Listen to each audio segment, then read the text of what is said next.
terwyl van die opname. Dis die Frans Joubert en die gesels op 25 Januarie 2026. Ons is van lewende hoop. Die tema is, hoe kies Yeshua sy bruid? En hierdie is die tweede aflewering.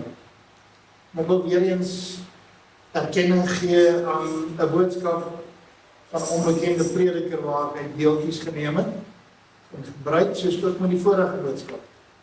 Kom ons bid saam. Abba, ons nader tot U as ons hemelse Vader in die naam van Messia Yeshua. Ons aanbid U, ons eer U, ons loof U, prys U. En ons buig in dankbaarheid voor U. Ons is dankbaar eerstens vir U groote liefde aan ons bewys daar op Golgotha. Vir U bloed wat ons oordek en al ons sondes en ongeregtighede, ja, selfs ons tekortkominge. Ons is dankbaar vir U genade wat U so aan ons bewys, dat ons daardeur baie naby aan U kan kom en in teenwoordigheid kan lewe. Dankbaar dat U ons vul met U heerlikheid en met U krag, dat ons met U autoriteit kan werk in U koninkryk. En help ons in ons ongeloof. Help ons in ons ongeloof en skenk ons asseblief U wysheid en U geloof om my. Soos met die vorige keer is ons aanvangsteks waar die bruid van Messia Yeshua genoem word. Openbaring 21 vers 9. Kom hierheen en ek sal jou die bruid toon, die vrou van die lam. En ek wil vandag so 'n bietjie 'n kontroversiële saak aanraak. Mense sê op baie media van predikers dat wanneer jy gered is en aanvaar is in jou hart gegee het, dan sal jy altyd gered bly. En Vader gaan altyd sy genade bedoel. Nou daar is 'n halwe waarheid daarin. Want wat veroorsaak dat baie gelowiges hulle self as bruid diskwalifiseer? En ons dink spesifiek aan die 5 dwaase maagde. Hulle het voor 'n toedeur kom staan op 'n stadium. Messia Yeshua diskwalifiseer nie mense om nie deel van sy bruid te wees nie, maar mense diskwalifiseer hulle self. Nie omdat hulle te vol sonde is nie. Nie omdat hulle daar te stikkend is nie, of dat hulle te swak is nie. Nee. Maar omdat hulle harte weggedryf van Messia af. En dis die tragiek van hierdie laaste dae, en van hierdie laaste geslag wil ek sê, die finale skeiding is nie tussen goeie en slegte mense nie, maar is tussen mense wat wakker geword het, wat ontwaak het, en die wat nog vasslag. Tussen hulle wat na Messia verlang en na hom begeer, en die wat ongeërg is. Hulle dit draag nie, het maak nie saak nie, vir baie mense. Tussen toewyding en afleiding, tussen olie en leegheid, om ander woorde sonder olie te wees. In Matteus 25 lees ons van die 10 maagde, al 10 het lampe. En almal is in agwagting, uiterlik dieselfde. En almal van hulle is verseker genooi na die bruilof toe. Maar 5 word dwaas genoem. Nie omdat hulle in rebellie was nie. Nie omdat daar moreel met hulle fout was nie. Ek dink hulle was baie kuise dames, dit was die verhaal. Maar dit gaan oor die innerlike werklikheid, dit gaan oor die olie wat hulle nie gehad het nie. En soos laas keer genoem, olie gaan oor die Heilige Gees. En dit dui dus op lewe en intimiteit. Die lampe is eintlik die uiterlike verklaring en die vertoon. Die olie dui op daai innerlike geleerdheid wat ons dra en ons onderhou. En toe kom die bruidegom eers na middernag. En toe almal aan die slaap geraak het. Matteus 24 vers 42 sê, waak dan, omdat julle nie weet watter uur julle meester kom nie. Mooi so mooi. Ons sing vir die ruiter op die bidberg weet. Ek vra vir Vader, moet ek die prentjie insit? En daar sit die vandag bevestig. Die eerste rede hoekom baie mense hulle self diskwalifiseer is dat omdat hulle geestelik gesis en aan die slaap is. Meester Yeshua het dikwels gemaan, ons moet waaksaam wees, ons moet wakker wees. Maar dan verloor ons passie. So stilweg, dis nie haastig nie, maar so geleidelik. Baie mense vervlug.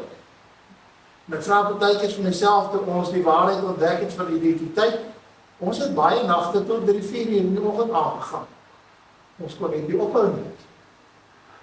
En dan sê ek partykeer vir Vader, ekskuus, ons het nog nie weer daai selfe passie opgewek gehad.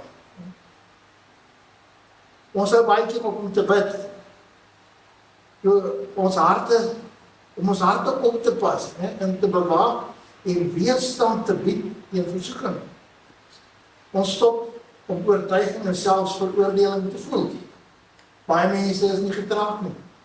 Wat jy sê oor my maak nie saak. Ons aanvaar nie vermaning nie. Ons hou baie keer op om die woord self te bestudeer en te lees. Ons hou op die ergste ere om in gesprek met Messia te wees. En as jy sê, jy het nie daai probleem nie, wil ek die geheim by jou weet, maar baie keer sukkel mense.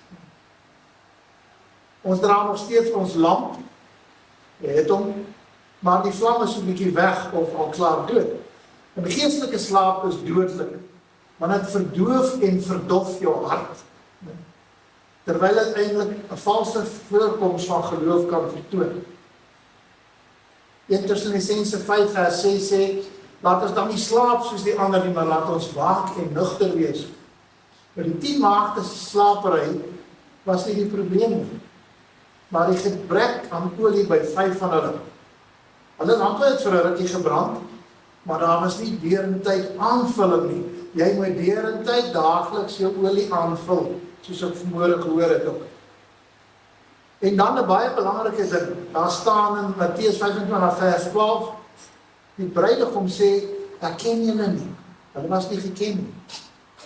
Dit herinner aan Matteus 7 vers 23, 'n teks wat my vir maande wakker gehou het.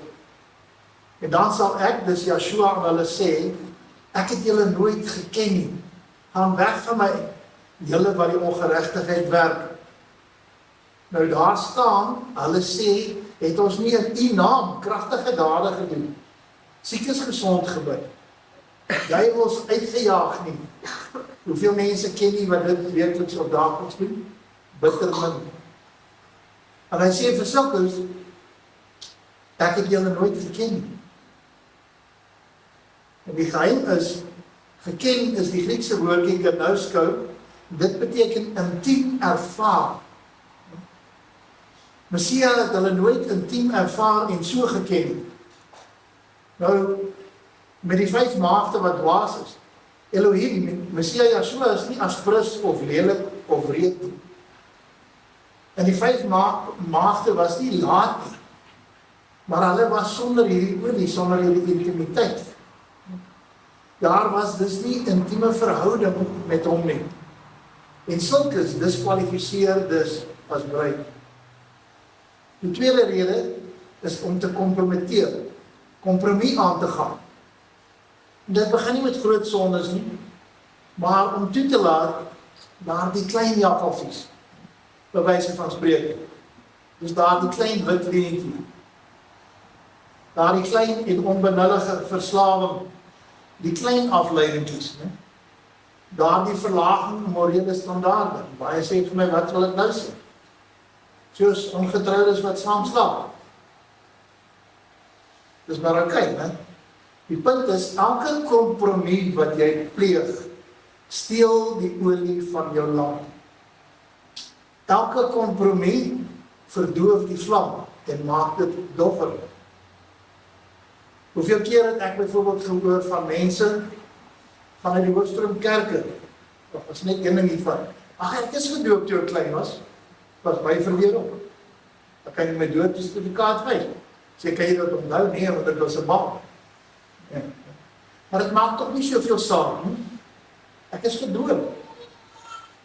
En tref hulle so 'n kompromie. Terwyl daar staan, ons moet onsself met Messia Yeshua bekleed leer die onderdompelingsdoop, baptizo, Galasiërs 3 vers 27. Want julle almal wat in Messia gedoop is, het julle met Messia bekleed. Mense, dink daaroor, trek vir jou prentjie in jou kop. Jy bekleed jou met hom. Jy kry met sy gestalte. Of doop word net uitgestel. Ons sal eendag by uitkom. Elke kompromie verswak die greep van toewyding. Jou toewyding daal. Die Messia kan nie 'n bruid kies wie sy hart verdeeld is nie. Dit bring ons by Matteus 6 vers 24. Niemand kan twee here dien nie. Want of hy sal die een haat en die ander lief hê, of hy sal die een aanhang en die ander verag. Julle kan nie Elohim en Mammon dien nie. Ja, oor Mammon gepraat. Ons kan en moet eintlik Mammon manipuleer tot ons voordeel en tot voordeel van die gemeente.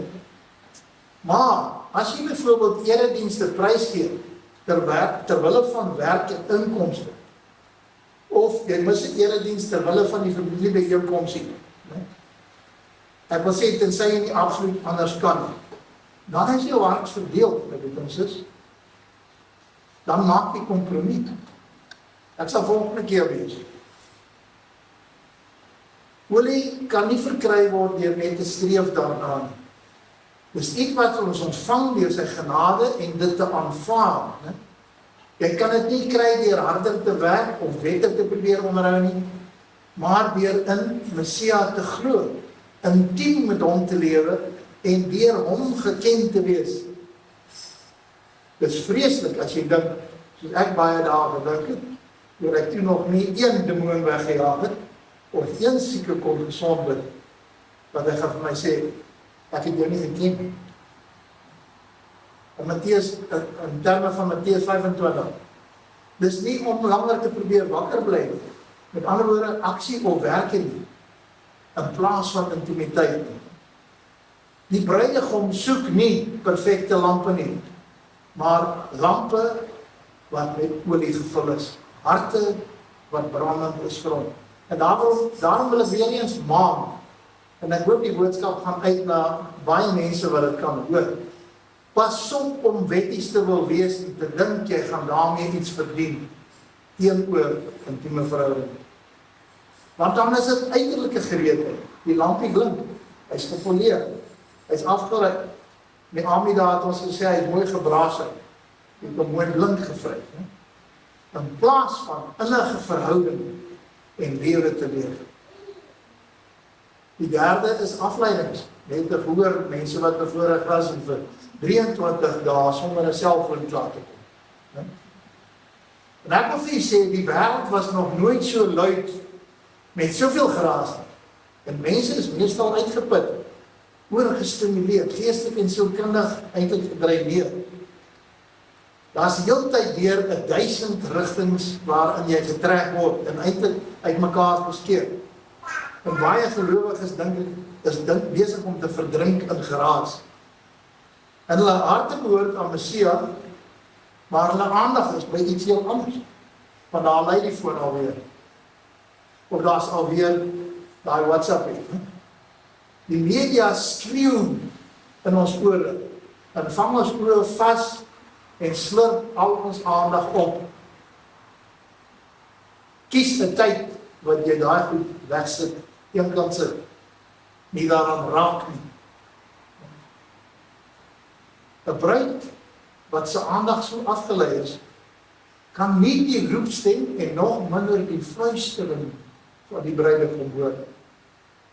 Mense wat hy praat met 'n stil stem. Ek vra hom baie keer iets en dan hoor ek niks. Maar as ek weer vra, dan sê hy vir my, jy nie geluister. Dit is baie harde woord dan. Dit is nie asof ek weer hoor, nie asof ek weer praat. Matteus 6 vers 19 sê, moenie vir julle skatte bymekaar maak op die aarde waar mot en roes verniel en waar diewe inbreek en steel nie, maar maak vir julle skatte bymekaar in die hemel waar geen mot of roes verniel nie en waar diewe nie inbreek en steel nie. En dan Lukas 12 vers 34. Want waar julle skat is, daar sal julle hart ook wees. Interessant dat die teks 'n paar keer in die Bybel voorkom op verskillende plekke. Hoeveel mense is besig om eerste eie belange na te jaag en te bevorder ten koste van die koninkryk se uitbreiding. Eie loopbane en besighede uit te bou, eie gemak te verkies, as om eerste sy koninkryk te probeer bevorder. Maar dan is hy besig om aardse skatte bymekaar te maak. Nou wil jy sê, familie kan maar gerus bietjie wag en ons kan eers na die erediens bietjie kyk. Wat is nou daaraan om hier te wag? En werk kan sekerlik maar 'n bietjie uitgestel word tensy jy iemand se lewe basies moet gaan red. En gemeentesake kan voorrang geniet. Ek het baie ernstig hieroor bedink. Dit gaan nie oor my nie, dit gaan nie oor die gemeente nie, dit gaan oor jou eie siel, dit gaan om bereid te wees. Nou die vierde rede na my mening is emosionele uitbranding. Baie gelowiges is geestelik leeg, want hulle is geestelik eintlik en emosioneel oorweldig. Baie van hulle is moeg, verwond, ontmoedig, seer gemaak. Dinge het sleg vir jou uitgewerk op tye. Daar was skuddings in jou lewe. En as jy uitgerek en eintlik gerek, ek onthou ons nog op 'n stadium koud om gedoen het, blaas die ouetjies sulke blaas en net jy rek kom so uit. Nou dis vir my die beeld wat ek gekry het van baie mense se lewe. En dan daardie moegheid stop jy om weerstand te bied. Stop hulle om te veg in Yeshua se krag. Stop hulle om hom te soek. Hulle stop om olie te soek en na te jaag en te vind. En hulle laat toe dat die lampies doodbrand en dan skrik jy eers wakker, bietjie te laat. Dis die uitbranding wat hulle diskwalifiseer, dis omdat ons moed opgee. Hebreërs 12 vers 3 sê, want julle moet ag gee op hom wat so 'n teespraak van die sondaars teen hom verdraai, sodat julle in jul siele nie vermoeid word en verslap nie. Anderwoorde, jy moet nie moeg word nie, jy moet aanhou, jy moet vasbyt soos ons in die weermag gesê. Die vyfde rede, glo ek, is verdeelde loyaliteit. Meester Yeshua het gesê, niemand kan twee here dien nie, en by herhaling lees ons weer vir u, Matteus 6 vers 24, niemand kan twee here dien nie, want of hy sal die een haat en die ander lief hê, of hy sal die een aanhang en die ander verag. Julle kan nie Elohim en Mammon dien nie. En tog wel baie gelowiges Yeshua as ook gemag en kultuur dien. Yeshua en jouself dien. Yeshua en die wêreld dien. En so kan mens aangaan. Maar die bruid moet een liefde hê. Aan net een absoluut loyaal wees. Op een gefokus wees. Verdeelde loyaliteit word nie sigbaar in woorde nie. Weet jy waar wys dit? By die keuses wat jy en ek maak. En wie ons besluite vorm. Ek het baie foute gemaak. En ek maak nog steeds foute. Want ek vergeet baie keer om navraag te doen met my vader. Dan volg my ek op. Dit is ons nou logies. Ek doen dit so. Klaar. Ek het al 100 keer of 1000 keer gedoen. Maar ek vergeet om hom te vra. Ons het 'n vriend gehad. Om bel ek om en sê, jong, ons het laatplaas gekeier. Hy sê, ja, dit is hoogtyd, maar ek sê eers bid daaroor. Dan dink ek eers, is dit op my gemik. Dat dit so erg is om by my te kom kyk. Nee, weet jy wat, die vriend het gebid, dat sy vader mag kom kyk. En hy het my so waar 'n paar keer gebel en gesê, vader het gesê nie vandag nie. Ek voel 'n bietjie afgehaal. Ja. Wie vorm ons besluite? Wie kry ons tyd en aandag in ons toewyding? Matteus 6 vers 21 sê, want waar julle skat is, daar sal julle hart ook wees. Dit is net in Lukas gelees. Matteus 15 vers 8. Hierdie volk nader my met hulle mond en teen my met die lippe, maar hulle hart is ver van my af. Dit beteken jou aandag is nie regtig by hom nie. My aandag is nie regtig by hom nie. Nou hier op aarde verteenwoordig die gemeente, hom as liggaam van homself. En daarom moet daar ook loyaliteit wees teenoor die gemeente as sy liggaam. En behoort ons in vrede en in versoening met mekaar te leef en mekaar op te bou in die siel en gees. behoort ons in ondersteuning te leef teenoor die gemeente en teenoor die bediening, lewende hoop, soos in hierdie geval waaraan ons behoort. Die tiendes en offergawe blymoedig te gee, soos die vorige keer in meer detail uitgewys. En as jy nie kon gee nie, en ek herhaal wat ek verlede keer gesê het, dan as jy waarskynlik nog nie regtig gewederwaar of waarlik bekeerd nie. Harde woorde, maar dit staan. Die 6de rede is 'n koue hart. En dit klink of die goed is eintlik nou 'n progressie is, né? Meester Yeshua het gesê dat in die laaste dae, omdat ongeregtigheid en boosheid sal vermeerder en toeneem, sal die liefde van baie mense verkoel en afkoel en koud word. Ons lees Matteus 24 vers 12. Matteus 24 gaan oor die eindtye. En omdat die ongeregtigheid vermeerder word, sal die liefde van die mense verkoel. En ek wys jou 'n paar prentjies van hoe dit daar by die Noordpool en by die Suidpool rond lyk. Kan nooit verstaan. Daar's ouens wat graag in Alaska wil bly. En in Groenland. En dan is hulle gemiddelde warm somertemperatuur haal partykeer 22 grade Celsius. Maar die gemiddeld is so 12. Dan ons lankal jas af. En hulle minussyfers loop van -40 tot 60 Celsius. En hulle wil daar leef. Ja. Ietsie oor koue so op lig getraf. Nou, koudheid is nie haat nie. Dit is ongeëgte. Dit raak my nie. Pla my niks. En wanneer passie uitgedoof word en doodgaan, en wanneer heiligheid opsioneel word, en wanneer sonde normaal word, en dit is asof Yeshua bietjie verder weg is, wanneer jy hom ervaar as iemand op 'n afstand, en soos die volk hier in Kriektaal eintlik sê, ek sê dit met respek, maar dis wat die volk, die ou kerel daar boer, daar ver, dan diskwalifiseer 'n koue hart homself verseker. Maar dit het nie meer daardie brandende begeerte na die een wat besig is om terug te keer na sy bruid en sy bruid na hom toe wil trek. 'n Koue hart veroorsaak afguns en jaloesie en laat mense inbeweeg in kompetisie. Jy begin laat met jouself kompeteer. In plaas van met jou roeping aan te gaan. Baie sulke kom in kompetisie met leiers. Dit lei tot fout vind met alles en almal. En laat die deur oop vir die beheergees om te wil baaspelerigheid, né? Die eie wil te laat geld en net die eie ek dit te wil laat geld. En weet jy wat, in die theologiese taal is dit die Jezebelgees. Gaan lees 'n bietjie oor Jezebel en Agab. Ek wil nie nou weer daaroor praat nie, ons het lering daaroor gebring, hè. Die sielkundiges in die wêreld het buite noem dit narcisme. Dis vernietigend in enige gemeente, want dan word harte verhard, hulle word koud, en die aardigheid, en dan begin leuns rondswerf, en tree verdeeldheid in.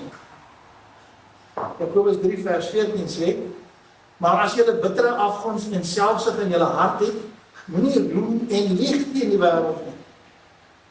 En Hebreërs 4 vers 7 sê, vandag as julle sy stem hoor, verhard julle harte nie. Nou die 7de ene is die algemene een, gebrek aan olie. Dalk die grootste gevaar van almal. Die 5 dwaase maagde was nie boos nie. Soos gesê, hulle was nie in rebelle nie. Hulle was bloot sonder olie, sonder intimiteit, geen liefde, geen vuur nie. Geen navolging nie, hulle het nie regtig Yeshua gevolg nie. Hulle het staat gemaak eintlik op die lampe. En vergeet, jy moet dit aanvul. Dis uiterlike voorkoms. Hulle het die regte gewaad aangehad, ek dink almal was gekleed in bruidsklere. Hulle het die regte klere aangehad vir daai huwelik. Maar meester Yeshua soek olie. In die gelykenis toe die bruidegom opdaag, het hulle heeltemal te laat ontdek dat geleende olie gaan ook nie werk nie. Hulle wil by die ander net 'n bietjie leen, né? Dit kan jy nie red nie. Die laaste rede is gemak, gemaksigtigheid. Baie gelowiges wil Yeshua hê, soek hom, maar hulle wil nie afgeskei wees van die wêreldse gemak nie. Hulle soek Yeshua, maar hulle soek nie oorgawe nie. En as jy waarlik oorgee, dan gaan jy gemak tersyde stel. Hulle wil Yeshua hê, maar nie die louterende, reinigende vuur nie. Ons het hier vandag gesing, reinig my, deur u vuur, deur u louterende. Dis vreeslike woorde wat ons sing, hoor. Ek hoop julle besef wat ek sê. Gemak is die vyand van om gereed te wees. En hulle wat gemak kies, loop aan die roeping, dryf net so stadig weg van die bruid van Messia. Besig, hy is besig om voor te berei, maar jy kies om weg te dryf in die stroom. Hoeveel kere het mense al gesê, van die persoon, nou onlangs weer, dis eintlik te veel moeite om die eredienste by te woon. Nou, dan sal eerder in die gemak van hulle eie huise op 'n rusbank sit, want daar is niemand wat hulle pla nie, en dalk sal hulle dan na boodskap luister. Sonder om met jou naaste skouer te skuur en hulle te dien en te bedien, of dalk selfs bedien te kan word. En hulle ontbeer dit alles.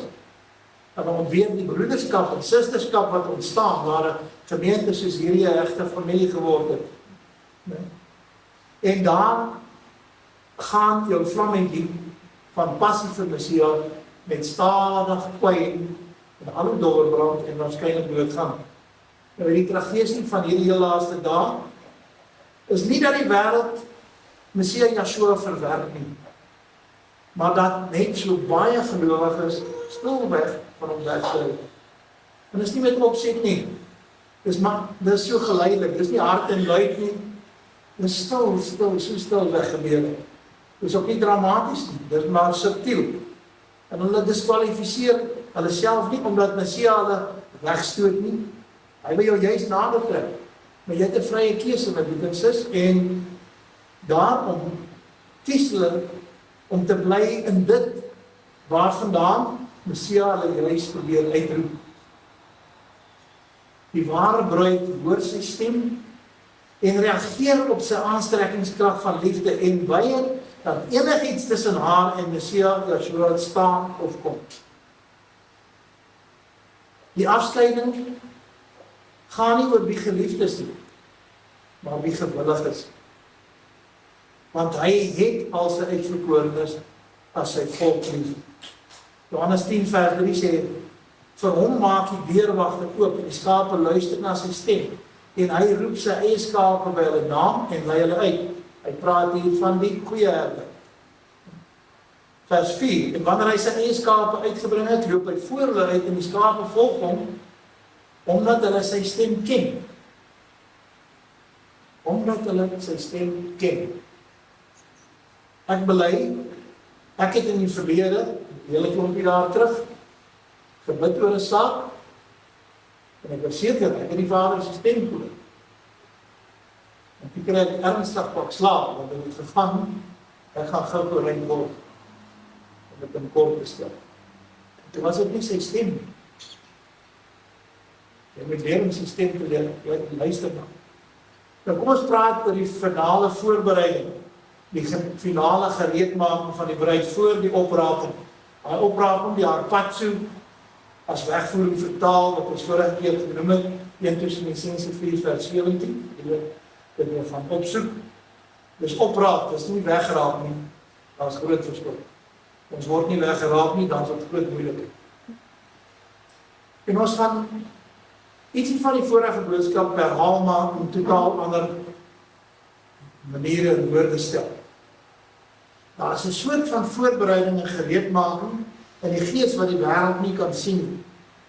En ek wil sê, die engele in die hemel kyk intens daarna. En dit is hierdie voorbereiding en gereedmaking van die ware bruid kort voor die wederkoms van Messia. En hierdie voorbereiding gaan nie oor godsdienst nie. Hoeveel keer jy erediens of kerk bywoon vir die buite nie. Dit gaan nie oor wette en werke. Dit gaan nie oor jou talente en gawes nie. nie oor voorkoms of prestasie, of werkverrigting, maar hoe gereed jy en ek is. Dit gaan oor die toestand van jou en my hart. Dit gaan daaroor dat ons olie dra in hierdie generasie, in hierdie geslag, waar baie slegs lampe dra, maar sonder olie.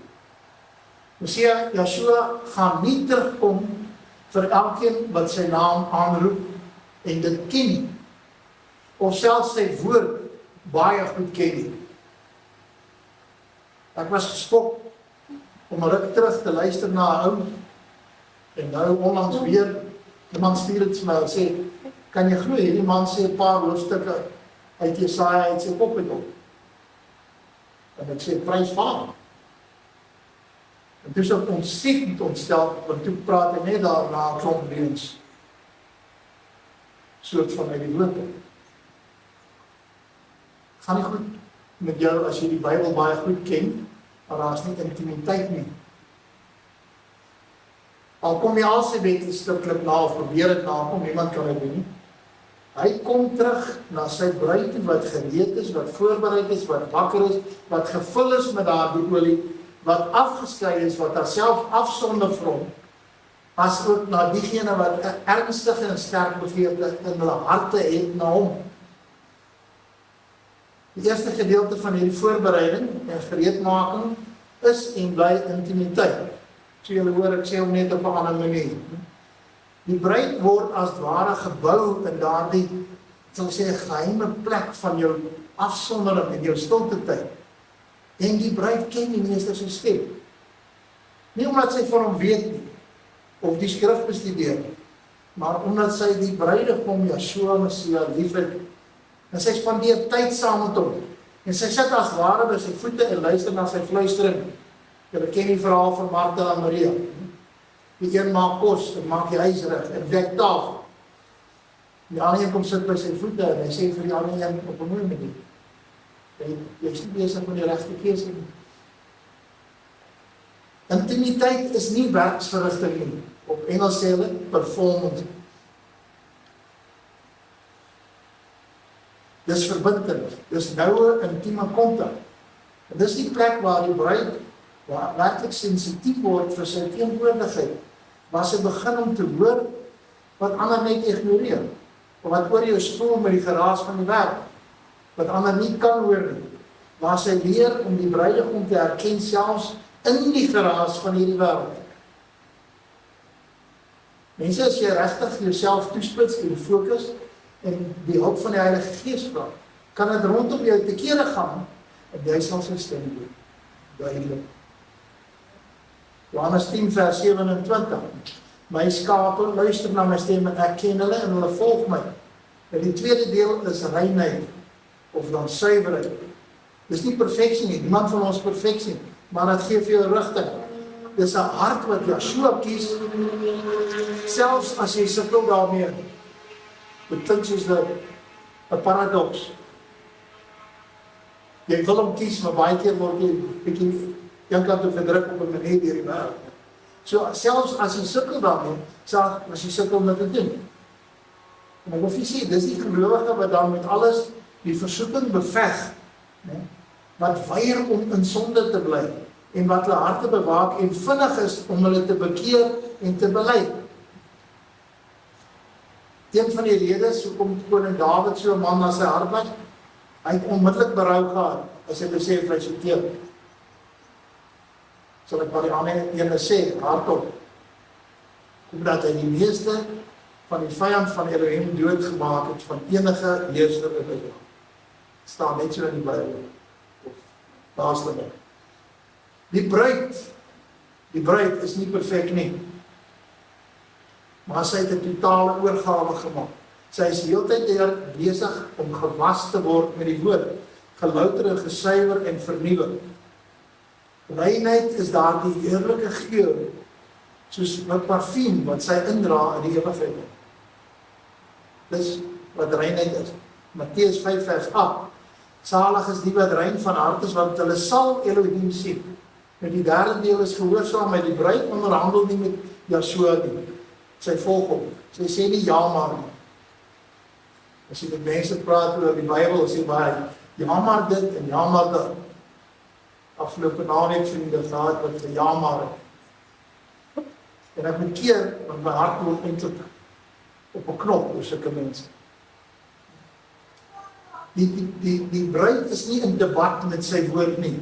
Argumenteer nie daarteen. Ja, jy kan dit ondersoek en kyk of alles reg is, né? Jy onderwerp jou aan hierdie woord. Sy kies nie in gemak kan oortuig nie. En ek wil vir julle sê, gehoorsaamheid is die merk van loyaliteit op. En dis die teken dat die bruidegom meer lief het as haarself.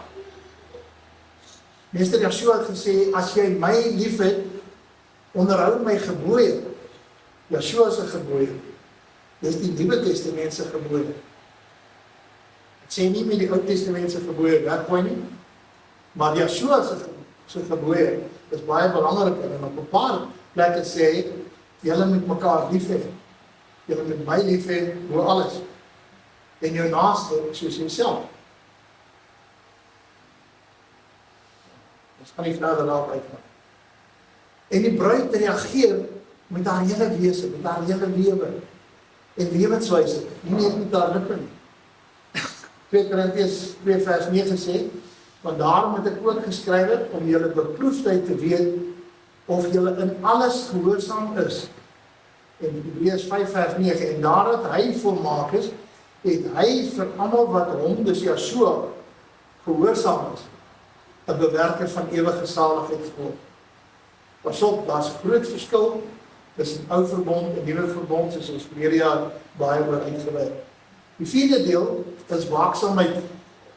Die bruid leef in wakkerheid en in waaksaamheid. En sy sien die geestelike tekens en sy voel die dringendheid aan van hierdie eindtye waarin ons leef. En sy weier om te slaap en in 'n slaaptoestand te verval, wat soveel gelowiges van die wêreld al reeds oorval. Die bruid sien die tekens van die eindtye en berei daarvoor voor op alle vlakke. Geestelik, sielkundig en fisies. Lukas 21 vers 36 sê, waak dan en bid altyd deur, sodat julle waardig geag mag word om al hierdie dinge wat kom te ontvlug en voor die seun van die mens te staan. 1 Korintiërs 16:13 sê, waak, staan in die geloof, wees manlik, wees sterk. Ons kan 'n hele preek daaroor maak alleen. Wees manlik, wees sterk. Dit beteken jy moet jou man staan. Waaksaamheid is nie vrees nie. Dit is nie om bang te wees nie, maar is om 'n bewustheid te hê, né? Om regtig te bewus te wees van wat om jou aangaan. En ek wil sê dis dan die bruid wat met haar oë opwaarts gerig is. Haar hart brandend, haar lamp gevul met olie. Haar gees en siel is waaksaam. In ander woorde, jy is op jou hoede vir alles om jou wat sleg is. Want sy weet die wederkoms is naby en die Satan is nou soos 'n brul in jou besig, soos die skrif sê, en om op die uitkyk om alle gelowiges te wil verslind en te wil verskeur. Hy wil jou verskeur. Die 5de deel is oorgawe. Die bruid laat alles vaar wat in kompetisie is met Yeshua. Sy laat vaar enige afgode.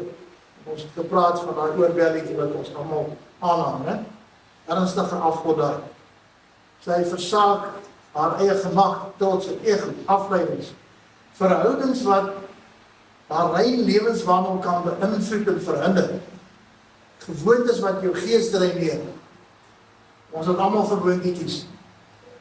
Almal van ons het gewoontes wat jou dreineer. Maak daarteen. Die bruid versaak haar eie planne en sy hang sy planne aan. Sy gee haar eie begeertes op vir syne. Haar eie tydsberekening vir syne. Ek is 'n vreeslik ongeduldige mens en dis 'n baie swaar ding om te vra vir geduld, want dan leer Vader hoe geduld. Ja, dit is net soos spiere bou met 'n gimnasium. Jy oefen nie een dag en dan die volgende dag lyk jy soos Popeye. Dit vat tyd. So as jy vir geduld vra, dink mooi daaroor. Dat jy laat geduldig word. Jy gaan oefen. Oorgawe is die finale suiwering wat die bruid voorberei en gereed maak vir die oomblik wanneer sy hom gaan aanskou aangesig tot aangesig. Want die wederkoms is baie naby. Mense, ons praat baie, wat as jy die skepper van die heelal so vir jou sien? Wat 'n oomblik. Ons gaan almal op ons knieë wees, jy gaan nie kan staan. Ek dink wat op jou gesit. Nou die 6de deel is volharding, uithou vermoë. Ons praat nie nou van die weermag se vasbyt. Dis dit op 'n manier dit ook. Matteus 24 vers 13 sê, maar wie volhard tot die einde toe, hy sal gered word. Die bruid gee nie op nie, sy draai nie terug nie, sy kyk nie terug agtertoe nie. En wanneer die geveg van die bose toeneem, sloeg sy nie en val net in mekaar wanneer toetsing en beproewinge kom. Sy hou aan, sy volhard en sy druk deur, en sy staan vas en ferm en trotseer en verduur die storms. Want haar krag is nie haar eie nie. Jy kan nie in jou eie krag staan nie. Jy gaan val. Yeshua is jou en my krag as bruid, en hy versterk haar deur en met sy Heilige Gees. Volharding en uithou vermoë is die kroon wat sy dra in die laaste uur tot in die ewigheid in. Die 7de deel, op 'n ander manier gesê, olie. Sy hou haar lamp vol met olie. En die olie by herhaling hou verband met intimiteit, gehoorsaamheid, heiligheid, toewyding, gebed, aanbidding, lofprysing, skrif, lees en bestudeer en oorgawe. Olie kan nie geleen word nie. Olie kan nie gekoop word van jou broer en sus nie. Olie kan nie aan ander gegee word of oorgedra word nie. Of selfs verval word. Jy moet dit by hom kry. Olie onderskei die bruid van die skare. Wanneer die wekker kom, dat die bruidegom is aankom, is dit die olie wat bepaal wie sal opstaan en binne gaan in die bruilofsmaal. Die 8de deel is daar die verlange en begeerte na Yeshua. Die bruid wil Yeshua hê. Dit gaan nie oor seëninge of wonderwerke of die gawes en geskenke nie. Dit gaan nie oor sukses of erkenning nie. Sy wil hom hê. Bo alles. Die ander goed is, as jy hom wil hê, is die bonus wat jy ontvang, in elk geval. Haar hart klop met opwinding en verwagting, soos sy uitsien as sy wederkoms. En sy kyk na die wêreld, en jy voel eintlik verwyderd en afgesny daarvan. En wanneer jy na Yeshua kyk in die gees, dan voel jy vol lewe. Jy voel opgewonde, jy's uitbundig, jy's lewendig. En daardie begeerte en verlange na hom, wil ek sê, is die polsslag van die bruid. Daarsonder is jou hart nie eintlik aan die klop nie, hy is bietjie dood. En dit is daardie begeerte wat kom vanweë die magnetiese aantrekkingskrag van sy liefde. Ek het dit al baie gesê. Ek vra hom eendag oor sy liefde en magnetisme. En hy sê, omdat ons van dieselfde stoffasie is, sal jy die aantrekkingskrag voel. So staal trek staal aan, maar staal trek nie hout aan nie. As julle verstaan wat ek sê. Ja. En hoe nader jy aan hom kom, hoe sterker is daai magnetisme. Hoe meer voel jy dit. Maar as jy besluit, ek is hier op 'n afstand, en ek beweeg in 'n veilige wentelbaan, en ek is te bang om naby te kom, dat dit my dan gaan brand, en as jy naby kom, en jy is met iets verkeerd besig, gaan jy brand. Daarom kies baie mense veilige afstand. Ek weet nie wat dan. Ek kies dit nou nog baie keer onbewuslik, jy maar op afstand. So op afstand hou, dan is daai magnetisme baie flou. Hoe nader jy kom, hoe sterker trek dit jou. Hoe meer fantasties word dit. Jy moet nie weggaan nie. Daarom kon Paulus skryf, en ek het baie gewonder oor die teks. Filippense 1 vers 23, 1 wat staan vir jou het, en 23 wat ook dood kan beteken of genade. Want ek word van weerskante gedruk, ek het verlange om heen te gaan en met Mesia te wees. want dit is verreweg die beste. Kan ons dit in alle eerlikheid sê? Ons wil graag nog lewe. Hierdie voorbereiding en regmaak, wil ek nou vir jou sê, vir een en almal, is besig om nou te gebeur. Nou plaas te vind, binne in jou. Want as jy iets begin aanvoel het van wat ons gesê het die afgelope 2 boodskappe, as jy iets in jou voel, roer het hieroor. Elke oortuiging, elke drang en behoefte na gebed, daardie verlange om net meer heilig te wees. Elke ongemak en aversie met die wêreld, wat jy sê, maar ek wil eintlik klaar maak met hierdie wêreld. Elke roering vir en om meer Joshua te wil hê, om meer soos hy te wees, is deel van hierdie voorbereiding. Hy is besig om jou te omvorm. Hy is besig om jou te verander. Nie vir oorlewing nie, maar vir eenwording. Nie vir godsdienst nie, maar vir verhouding. Nie vir die aardse nie, maar vir die ewigheid. Messia, Yeshua is besig om sy bruid voor te berei, en hy is besig om jou voor te berei. Hy is besig met jou. Die bruid sal binnekort opstaan en sy sal verwys. Daar is 'n oomblik wat nou so vinnig nader kom, dat die wêreld gaan dit nie verstaan nie, of begryp nie, en dit gaan eintlik onder hulle neuse gebeur, hulle sal dit glad nie agterkom. 'n Oomblik wanneer die hemele gaan oopbreek, en Messia, Yeshua, sy bruid sal roep, om haar dan in sy arms op te raap, te haar pad so. En reg nou, in hierdie stil oomblikke van jou lewe, of selfs tydens of gedurende aanvegtinge en die oorloë rondom jou, ons praat nie eens van die oorloë hier buite in die wêreld nie.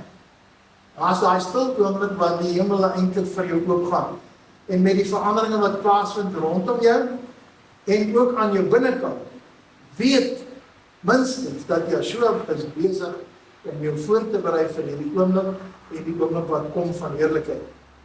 Moet by herhaling, daardie afskeiding, die verwydering, die apartstelling, die ons laas gesê, ontkoppeling van die wêreld, wat jy dalk beleef het, en die skuddings in jou lewe wat plaasgevind het, en wat jy verduur het, daardie oortuigings wat in jou vasgeslaan het, dat jy sê, ek glo hierdie woord, is nou besig. Ja? Hy is nou besig met jou. Dit alles saam is die bewysplaas, dat hy jou besig is om te verander en te omvorm na sy volle beeldnis. Ja, verander om deel van die bruid te wees. Die bruid word nie gekies omdat sy perfek is nie, maar deur verlange en begeerte. Nie deur wat sy vermag het nie, of bereik het nie. En hoeveelste herhaling, nie deur jou werke nie, maar deur intimiteit. Nie deur voorkoms nie, maar deur oorgawe. En as elke dingetjie wat ek gesê het, iewerste in jou gemoed iets roer, sê halleluja. Hy is besig met my, hy is besig met jou. Hy is besig om jou nader te trek en nader om, as wat jy ooit van tevore was. Want die besyne gaan een van die dae blaas. En die poorte of die deure van die hemele gaan oopgaan. En baie naby is die wederkoms, wanneer die bruidegom in sy heerlikheid gaan verskyn. Ek kan al dink, as jy voor hom staan, een van die redes hoekom nie sal kan staan, die aarde gaan so tril en bewe. Jy sal nie kan staan. Wanneer hy hier aankom, sal die bruid opstaan en verrys. Nie in vrees of huiweling nie. Jy sal nie huiwer nie, jy sal in sy arms sal inhardloop. Maar dink die ontsag van daardie oomblik gaan jou op jou aangesig laat lê. Jy gaan wees in absolute vreugde en blydskap. En as jou hart nou 'n bietjie weer brand op hierdie oomblik, as jy die woorde hoor of jy gaan luister, iets in jou fluister, maar hierdie is vir my, dit is besig om my te roep. Hy is besig om jou te roep. Hy is besig om jou te verander na sy bruid. Hy is besig om jou voor te berei en gereed te maak. Hy is besig om jou al meer af te sonder, nie daaroor skrik nie. Hy is besig om jou wakkerder en wakkerder te maak, want die oomblik is naby. En daarom bly naby aan hom. Kies om naby te wees. Wees in oorgawe. Spreek dit. Bly gevul met olie. Bly gevul met die Heilige Gees. Want die bruidegom is op pad. En die bruid is besig om op te staan en om tegemoet te gaan. Hierdie gaan 'n groot jaar wees vir Abba Vader, Messia Yeshua se koninkryk. Amen. Kom ons bid saam. Ons Meester en ons Koning, dankie dat ons met u blydskap en vreugde gevul is, om in verwagting uit te sien wanneer die weer gaan kom op die wolke. En weer eens dankie dat u elkeen van ons vernuwe en verander om al meer soos u te wees en waarlik bruid te kan wees. Dankie vir u belofte dat die werk wat u elkeen van ons begin het, dat u dit sal klaarmaak en sal voltooi. Dat u ons gereed maak en ons voorberei. Daarom vra ons weer, dat u ons so oorlopend sal vul met u Gees Jaroog. Dat alles wat boos is sal wyk van ons af in u teenwoordigheid in ons. En dat ons in oorwinning u koninkryk sal bevorder. Omdat u sal byvoeg tot die gemeente, diegene wat aan u behoort en aan u wil behoort. Open asseblief oë en ore ook van ons volksgenote wat hier by u behoort en in hierdie gemeente behoort. En dankie dat u ons elkeen hier sal toerus vir die taak en roeping wat u vir elkeen van ons het. Amen.